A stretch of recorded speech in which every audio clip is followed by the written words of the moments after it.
Hello বন্ধুরা, তোমরা সবাই কেমন আছো? আশা করছি সবাই ভালো আছো। মিতু দীপু ডেলি ব্লগে আপনাদের সবাইকে স্বাগত। তো আমি একটা আমার হাতের কাজ আজকে তোমাদের সামনে নিয়ে এসেছি। কথায় আছে না, নেই কাজ তো খই ভাজ, সেই হয়েছে আমার জোগাড়। বাড়িতে বসে বসে বোর হচ্ছিলাম, কোনো কাজ ছিল না।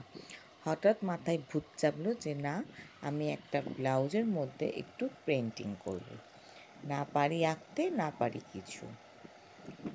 বিউটিশিয়ান কোর্স করেছিলাম, তার জন্য আমাকে দুটো রং কিনতে হয়েছিল, সাদা আর লাল, ফেব্রিক কালার।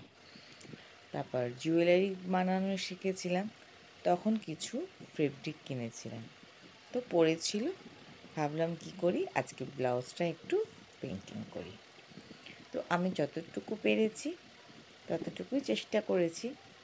কেমন হয়েছে তোমরা নিজেরাই আমাকে একটু কমেন্ট করে বলো। জানি অবশ্যই অনেক কিছু ভুল আছে এর মধ্যে, সেগুলো হয়তো আমি আস্তে আস্তে ঠিক করতে চেষ্টা করব। তো এটা করতে কিন্তু আমার ভীষণ ভালো লাগছিল। আমি আঁকতে পারি না, কিন্তু আমার আঁকতে ভীষণ ভালো লাগে। তো এটা আমার প্রথম কাপড়ের উপরে কাজ, তাই শুধু পিঠের বর্ডারটা করেছি, হাতের দুটো বর্ডারে করেছি।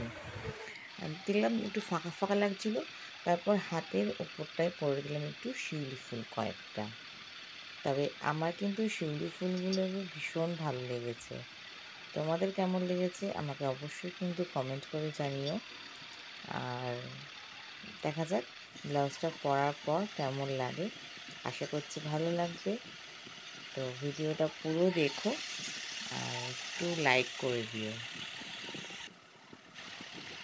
আর এই কাজটুকু করতে কিন্তু আমার প্রায় 2-3 মতো টাইম লেগেছে, যদিও সন্ধ্যেটুকু শুধুমাত্র, কারণ সকালবেলা কাজ টাজ করে। এটা হচ্ছে ফাইনাল লুক। কেমন হয়েছে বলো তোমরা? এটা আমি একটা অনুষ্ঠানেও পড়েছি।